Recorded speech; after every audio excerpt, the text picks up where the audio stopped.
But as I was sleeping, I kept on hearing Genesis 22. Genesis 22. I want you to open Genesis 22. And so I was like, but why? And I remembered that it was about Abraham and Isaac and sacrifice. And he told me just open and start reading with the church.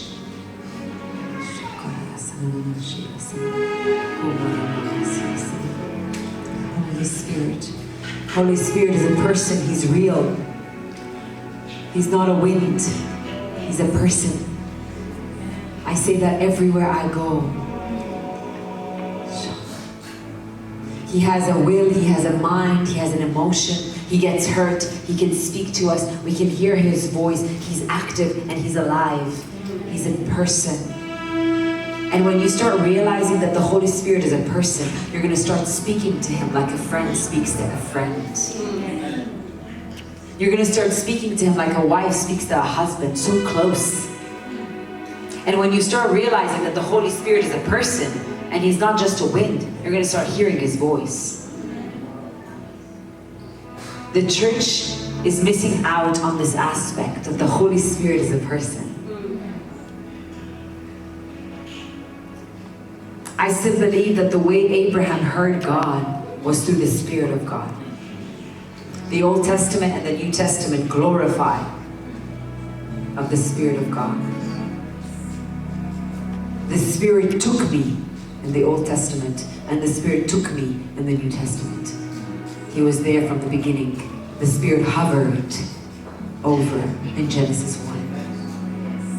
And my heart for this church today is to experience the reality of the Holy Spirit. Moy was talking about how to hear the voice of God. But how do we obey the voice of God? Hearing it is okay, but if you don't obey it, you don't become the friend of the Holy Spirit. The only way to become a friend of the Holy Spirit is to obey what the Holy Spirit is telling you. It doesn't have to be, oh, sister, I'm calling you to go to Kenya and preach the gospel and feed the poor. No. It can be, man of God, you just threw a piece of tissue on the floor and you hear that thing in you, pick it up, pick it up, pick it up. You pick it up, and for Jesus, you just obeyed his voice. And he always, always gives a reward. With obedience comes reward. But I don't obey God to get a reward. I obey God because I want to build a friendship with God. The difference between fellowship and friendship, there are two different things. Fellowship with the Holy Spirit is very different than friendship with the Holy Spirit. Fellowship with the Holy Spirit, we all have it. It means we love you, Holy Spirit. Fill our hearts, Holy Spirit. You spend 5 minutes in the Bible every day. You know, you're a believer in Jesus Christ. You have the Holy Spirit. You talk to him every day. This is fellowship. Friendship with the Holy Spirit is that you spend time with the Holy Spirit. You fellowship with him. But then you obey what he tells you. If you want to graduate from friendship to fellowship, the pathway from friendship to fellowship, from fellowship to friendship, is obedience in what he tells you. And my prayer today is that you become a church of obedience.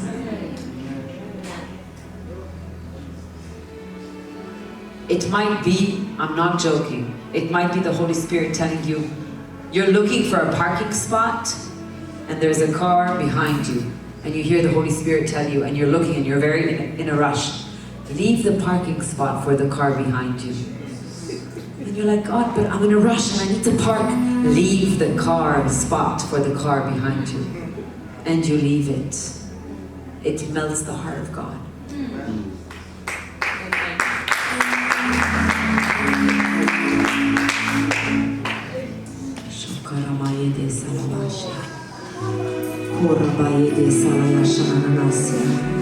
Tora baba shekere de sakarabaye desa.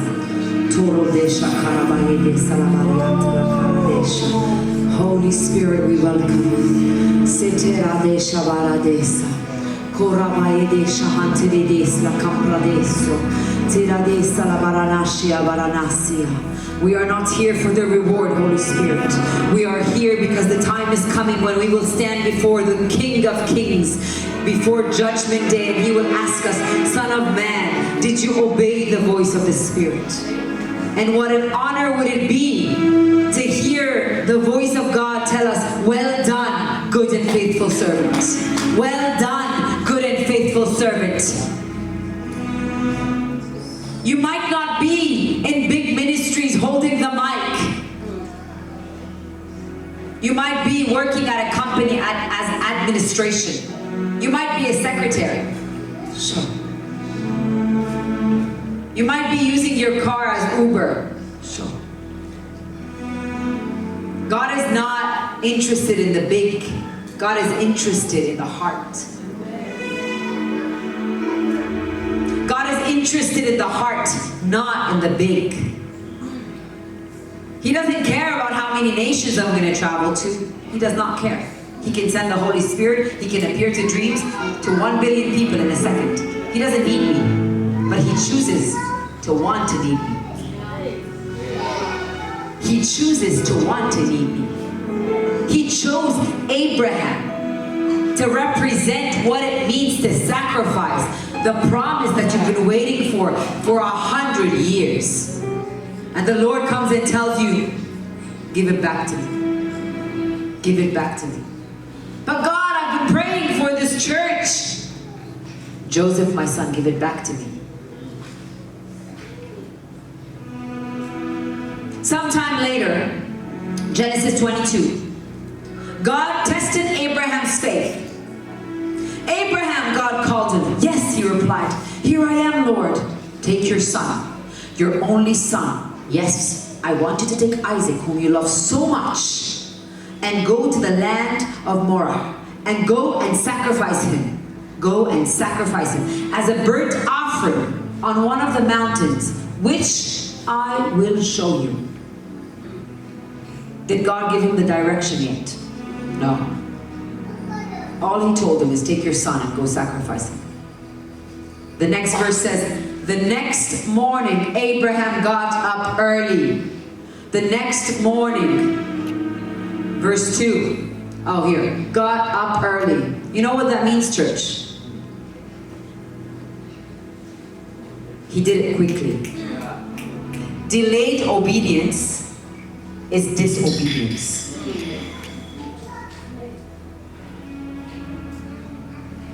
Give the parking spot to the car behind you. You didn't obey.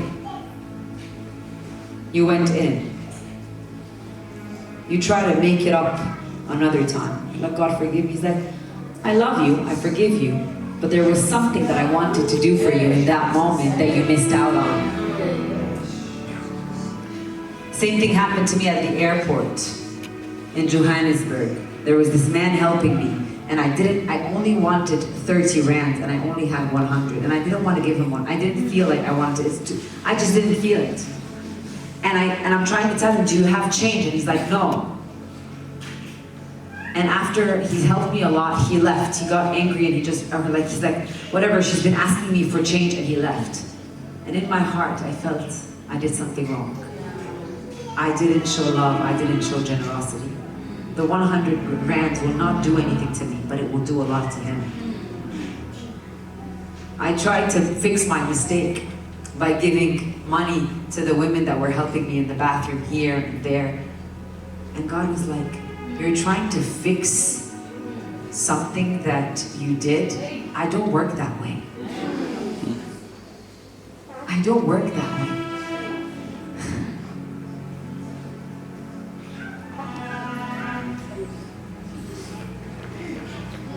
I want to teach you a heart of generosity, but it doesn't come from you feeling guilty and you move out of guilt. If you're generous because you're guilty, and I'm going through that. All of us guys.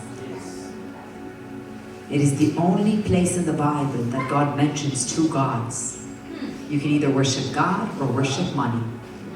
And I fall a victim to it. People tell me, Mellisa, you can't say that on stage. I'm like, I do say it on stage. Because every single person that the Holy Spirit told me, from the biggest leader to the youngest leader, they go through that. Money always has some way of a grip. And I told him, God, free me from that. Free the church from that. Free the families from that. Free the leaders from that. Free the pastors from that.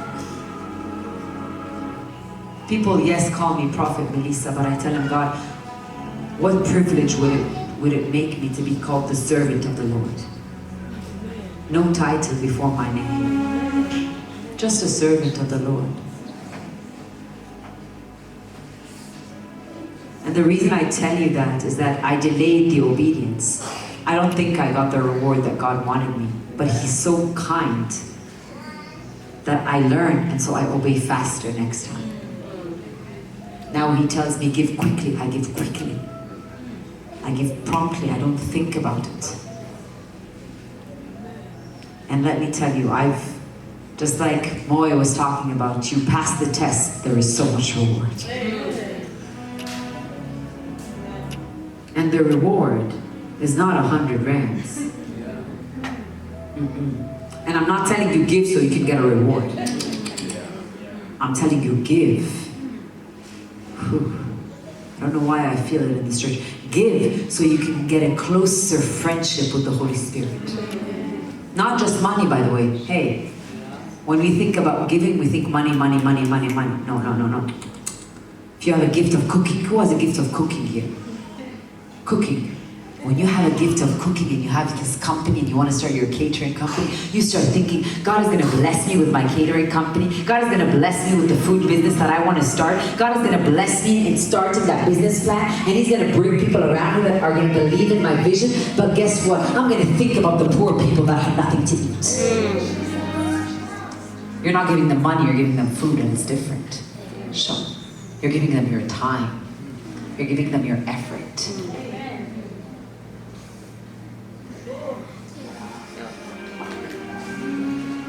He got up the early morning and he obeyed quickly. He saddled his donkey and took 2 of his servants with him, along with his son Isaac. Then he chopped wood for a fire for a burnt offering and set out for the place that God had told him about. God had told him about, but earlier in the morning, I will show you. When you start walking, the Lord will start showing you. Mellisa, go to Dubai. God, I don't know anybody here. I said, go to Dubai. God, I don't know anybody. He shows me a vision of a Brazilian church in Dubai that I need to go to. And I'm like, but I don't know anybody. But I decided to take a step of faith. And I booked the ticket. And I didn't know where I booked the hotel. And I'm like, it's too much, you're stretching me. And guess what? This church and the pastors, I call them family now. I ended up preaching at their church. They didn't even know me. A connection was made. Now I go to Dubai. If I decide to go again, I have 10 homes prepared for me. Not because of anything, but because I took a step. Abraham, go and I will show you. As he was walking, Jesus showed him exactly where to go. I feel like after the service, God is going to ask you, go to the supermarket, not that's close to your house, the one further away. It's time to interact with the Spirit in such a way that's going to make you feel like God is so real, that the Holy Spirit is so real. Abraham looked up. On the 3rd day of the journey, Abraham looked up and saw a place in the distance. Stay here with the donkey, he told his servants. The boy and I are going to travel a little further down. We will worship there, and then we will come right back.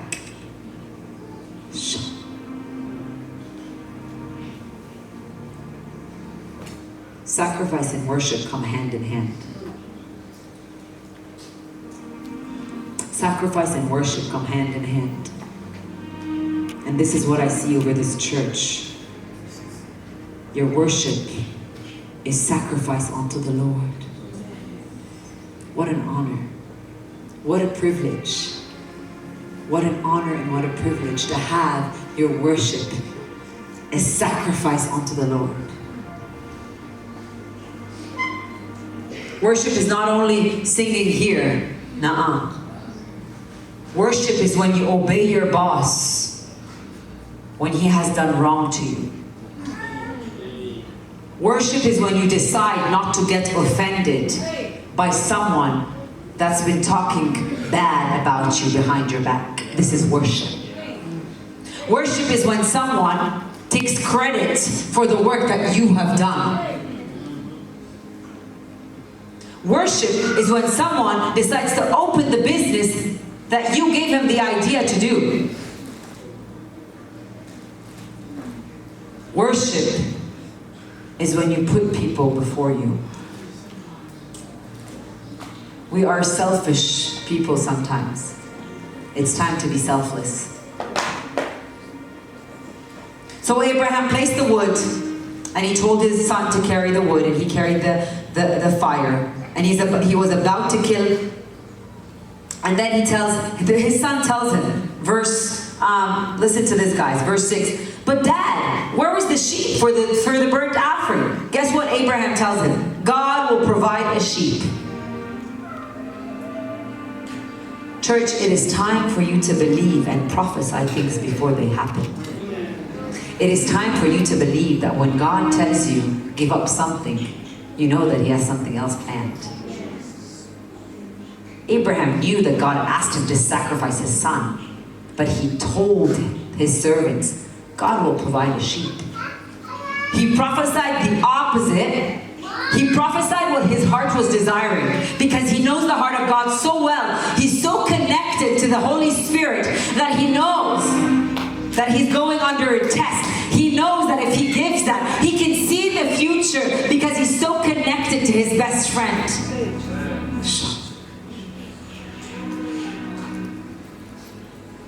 And he's about to kill him, and the Lord tells him, Abraham, Abraham, don't lay a hand on this boy. Do not hurt him in any way, for now I know that you have the fear of the Lord in your heart. And Abraham called this place Jehovah Jireh, God the provider. The Lord will provide. The Lord will provide. And I feel this is a word for everybody in this church. And he told him, I will bless you throughout all nations. All nations will be blessed. All because you obeyed my voice.